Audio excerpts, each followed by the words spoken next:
Welcome to the final episode, part 5 of 5, of our 2016 Monster Energy AMA Supercross and FIM World Championship preview from Morgantown, West Virginia.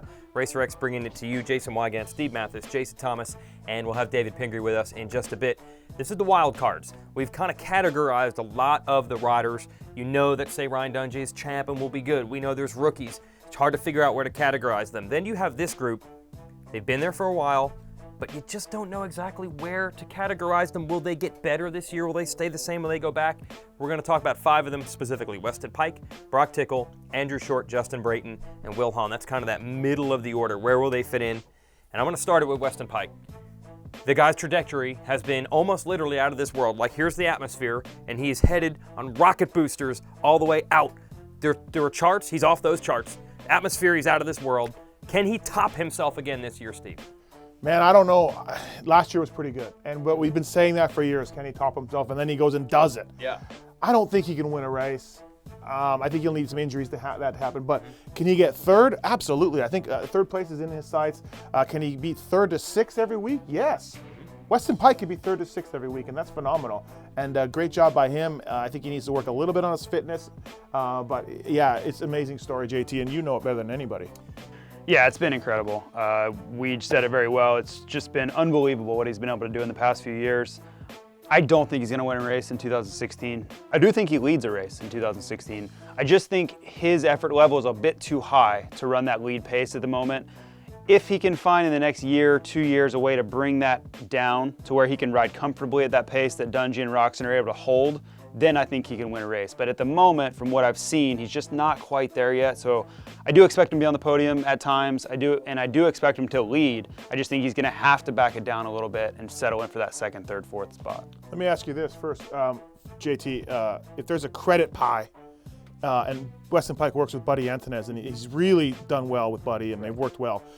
If there's a credit pie, how big of a slice does Buddy Antunez get of this? Now, obviously, I think Weston deserves most of the pie because he's the one who's doing it himself. But Buddy, what's his percent credit pie? I would say Weston, obviously, as you said, is a huge part of that. But I think maybe half Buddy and half equipment. 50% credit pie. I think between those two factors. He's taking Weston out. Right. Yeah. Yeah, I'm saying for what has made this trajectory possible.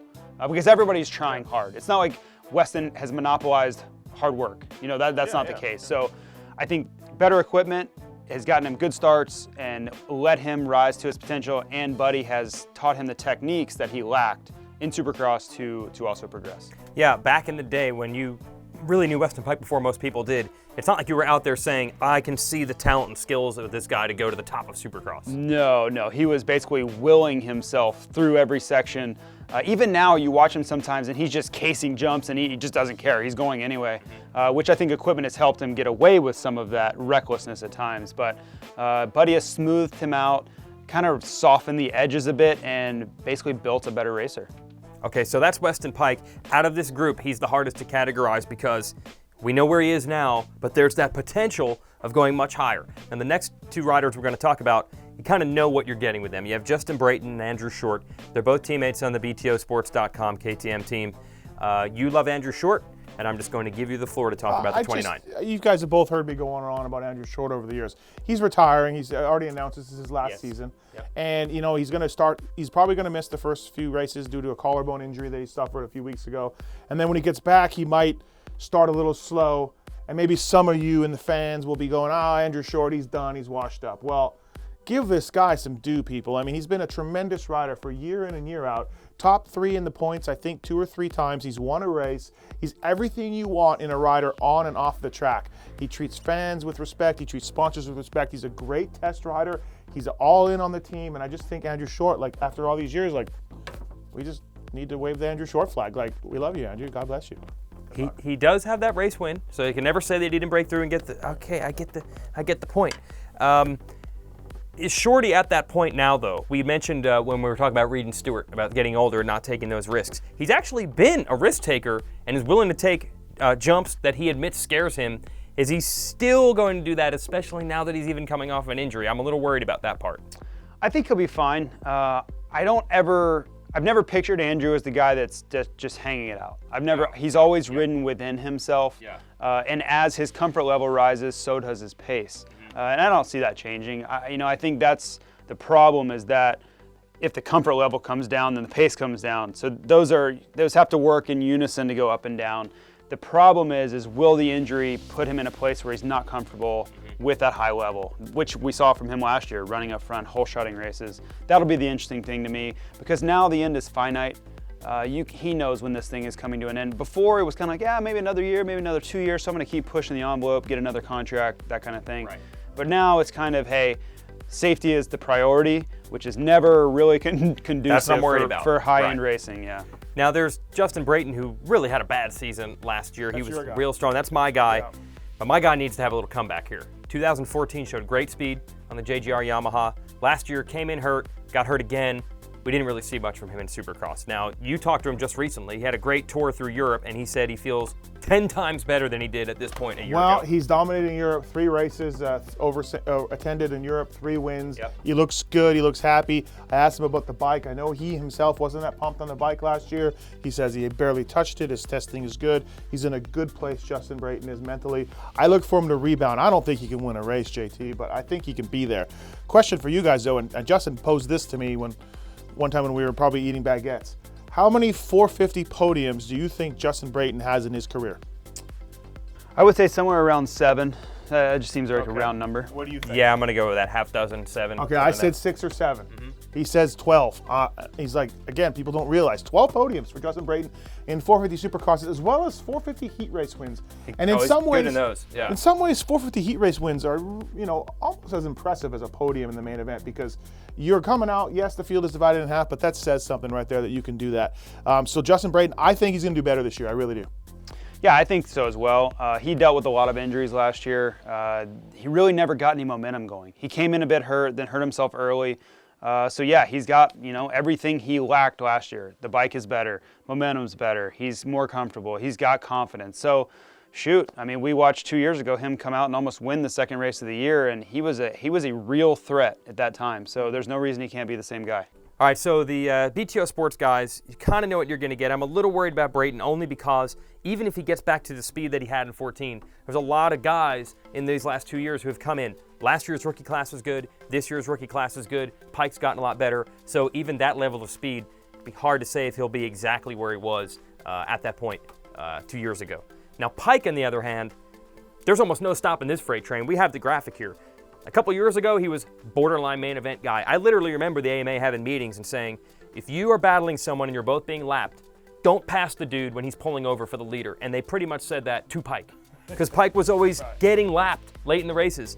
Now he's a top 10 guy, top 5 guy, and a couple podiums last year, as you can see. Top 5s and top 3s weren't even in the cards for him just a few years ago. So he's really stepped up his game. We know that Brayton and Short also have the potential to be good. Let's check in with Ping in the other studio for his take. Thanks, Weege.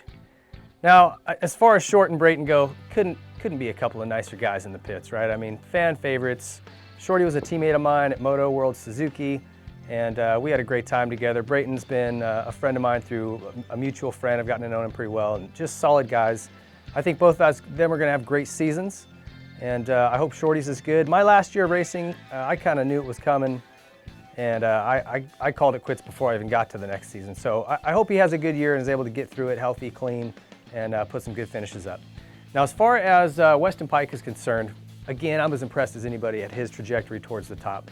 I chatted with him a little bit earlier this fall, and we were talking about testing and bike development, and just there's something on my chest that I got to get off, because it's something I think that JGR leaves on the table every single year, and that is they do all of their testing back in North Carolina. They got this tacky, sticky dirt, and they do all their suspension, engine, everything set up out there, and they don't come to California where it's the hard pack, slick, different type of soil. And I think we see a lot more of that slick stuff in the stadiums than the sticky, ruddy stuff that we used to.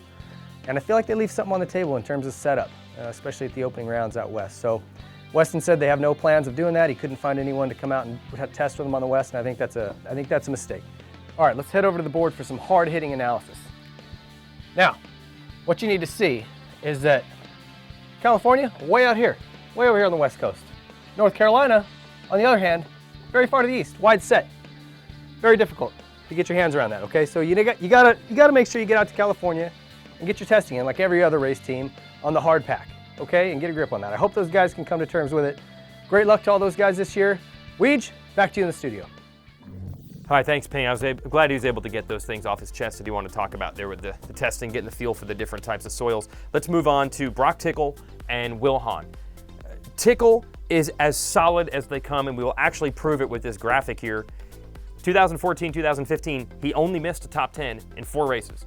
Now, he missed a few races altogether in 2014 with an injury, but going into that, he was getting a series of top 5. So chances are he would have been a top 10 guy all the way to the end of that year. He was a top 10 guy all the way through last year. And it's interesting, Steve, because when he was the lead guy, so to speak, on RCH, I think people were wondering, this is Ricky Carmichael's team. Broc Tickle is the guy?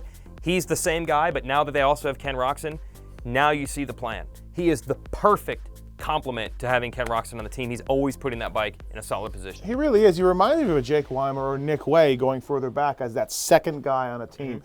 I've talked in these videos before. I wanted to see Broc be some pepperoni pizza. I didn't want it just to be cheese pizza. I wanted to see some flashes of speed, and sure, maybe some incidents or crashes, but at least you saw that speed. Yeah. And I don't know if we've totally seen it, but he's closer. He's getting better. Closer. He's getting better. He's underrated, I think, in the sport. He doesn't say much. He's a pretty quiet dude, but consistently consistent. Those stats you pulled up are great, and I think another year between 7 and 10 for Tickle and maybe a podium is nothing wrong with that. All right, and then we have Wil Hahn, kind of the opposite. We know that Hahn has potential, but we have not seen the consistency.